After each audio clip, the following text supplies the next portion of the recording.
খুব ব্যথা লাগছে। দেখো সোনা, তোমার কোনো কষ্ট হবে না। আমি তোমাকে কষ্ট দিতে পারি বলো? আমরা কবে বিয়ে করব? আর 2 মাস পর চাকরির ইন্টারভিউ বেশ কয়েকটা দিলাম, তবে এটা নিশ্চিত হয়ে যাবে। চাকরিটা পেয়ে গেলেই 2 মাসের মধ্যে আমি তোমাকে বিয়ে করব। এই বলে আমি নাবিলার ঘাড়ে কিস করতেই নাবিলা কেঁপে উঠল। নাবিলা আরও শক্ত করে জড়িয়ে ধরে আমাকে। আমি আস্তে আস্তে নাবিলার সব কাপড় খুলে ফেললাম। নাবিলা খুব লজ্জা পেয়ে ওড়না দিয়ে তার শরীর ঢাকার চেষ্টা করছে।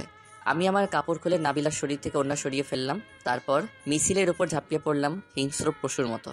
আর কতক্ষণ? আমার খুব কষ্ট হচ্ছে। এই তো জান, হয়ে গেছে, আরেকটু ধৈর্য ধরো। আহ, আমার খুব ব্যথা লাগছে। সবশেষে বিছানায় শুয়ে আছি, নাবিলা আমার বুকের উপর। আমি নাবিলার বুকে হাত বুলাতে বুলাতে নাবিলার ঠোঁটে একটা কিস করলাম। নাবিলা অনেকটা বিরক্ত হয়ে উঠে জামা কাপড় পরে নিল। আমিও উঠে কাপড় পরে নিলাম। হোটেলের রুম থেকে বের হয়ে নাবিলাকে একটা রিকশায় উঠিয়ে দিলাম। নাবিলার স্পষ্ট বোঝা যাচ্ছিল, কিন্তু সেদিকে কোনো খেয়াল নেই। আমি তো একটা দোকানে বসে 1 কাপ চা আর সিগারেট খাচ্ছি। নাবিলার সাথে রুম ডেট করতে পারায় খুশিতে যেন মনটা ফুরফুরে হয়ে আছে। আমি আসিফ, এই তো সবেমাত্র অনার্সে উঠলাম। নাবিলা ইন্টার 2য় বর্ষের ছাত্রী। ছাত্রী হিসেবে যেমন ভালো, দেখতেও খুব সুন্দর। কলেজের প্রতিটা ছেলেই নাবিলার জন্য পাগল।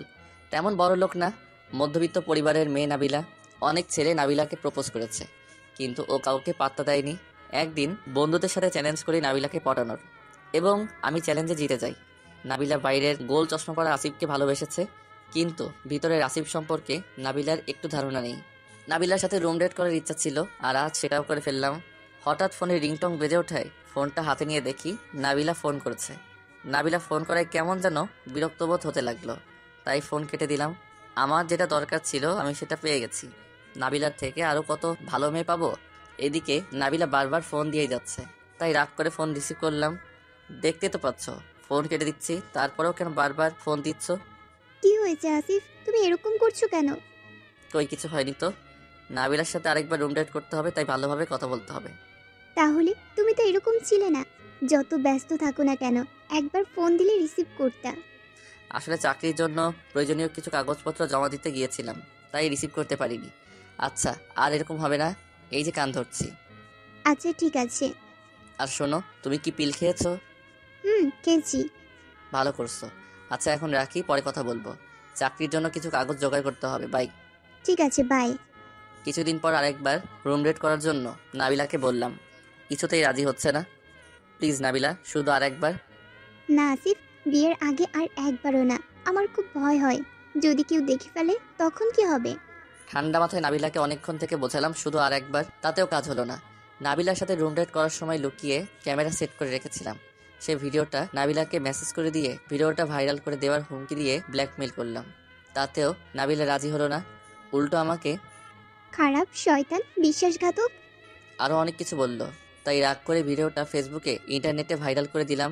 আমি আমার বন্ধুদের নিয়ে ভাইরাল করা ভিডিওটি দেখছি আর হাসছি। নিমিষেই কিছুদিনের মধ্যে ভিডিওটা সারা বাংলাদেশ ছেয়ে গেল। আর এদিকে মিথিলার ফেসবুকে মেসেজ আসতে লাগলো। বিভিন্ন ছেলেরা মেসেজে বলতো, ডার্লিং, তুমি তো সানি লিওনের থেকে কম না, তোমার ফিগারটা সেই, এই হট বেবি, এক রাতে কত নিবা? ভিডিওতে তোমাকে খোলামেলা দেখে আমি একদম পাগল হয়ে গেছি। আরও অনেক মেসেজ এসেছে। এসব মেসেজের থেকে বেশি নোংরা নোংরা কথা। নাবিলা বিছানায় কোণে বসে বসে চোখের জল ফেলছে। আসিফ তার বিশ্বাসের এই মূল্য দিবে ভাবতে পারেনি।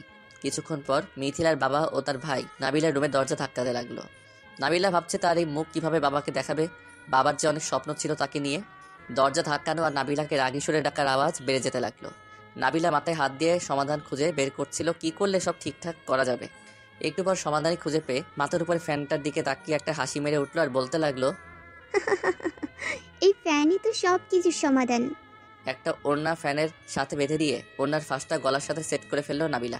নাবিলার গোংরানার আওয়াজ পেয়ে নাবিলার বাবা জোরে জোরে দরজা ধাক্কিয়ে ভেঙে ফেললো। দরজা ভেঙে ভিতরে ঢুকে দেখে মিথিলা গলায় ওড়না পেঁচিয়ে আত্মহত্যা করেছে। আসিফের কাছে নাবিলার মৃত্যুর খবর পৌঁছালো, এবং আসিফ খবর পেয়ে একটু কষ্ট পেল না, কারণ আসিফ তো এখন আরেকটা নতুন নাবিলাকে খুঁজতে ব্যস্ত। প্রায় বছরখানেক পর আসিফকে বিয়ে দেওয়ার জন্য মেয়ে দেখা হচ্ছে। আসিফের বন্ধুরা মেয়ে দেখার কাজে ব্যস্ত। মোনালিসা নামের একটি মেয়েকে সবার খুব পছন্দ হলো। মেয়েটি দেখতে খুব সুন্দর। আসিফেরও পছন্দ হয়েছে খুব। বিয়ের কথা পাকা করা হয়েছে। ছেলে এবং মেয়ের মতামতেই বিয়েটা দেওয়া হলো। বাসর ঘরে ঢুকেই আসিফ একটু হতভম্ব হয়ে গেল, কারণ মেয়েটি কার সাথে যেন ফোনে কথা বলছিল। আসিফ তাকে জিজ্ঞেস করলে বলে তার বান্ধবীর সাথে কথা বলতেছিল। কিছুদিনের মধ্যেই আসিফ মেয়েটিকে ভালোবেসে ফেলে। এভাবে ভালোই দিনকাল চলতে থাকে আসিফের। 2 বছর পর মোনালিসা প্রেগনেন্ট। আসিফ বাবা হতে চলেছে। মোনালিসাকে হাসপাতালে নিয়ে যাওয়া হয়েছে।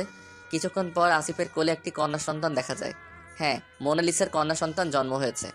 আসিফ তার মেয়ের নাম রেখেছে টুসি। টুসি এখন 3য় শ্রেণীতে পড়ে।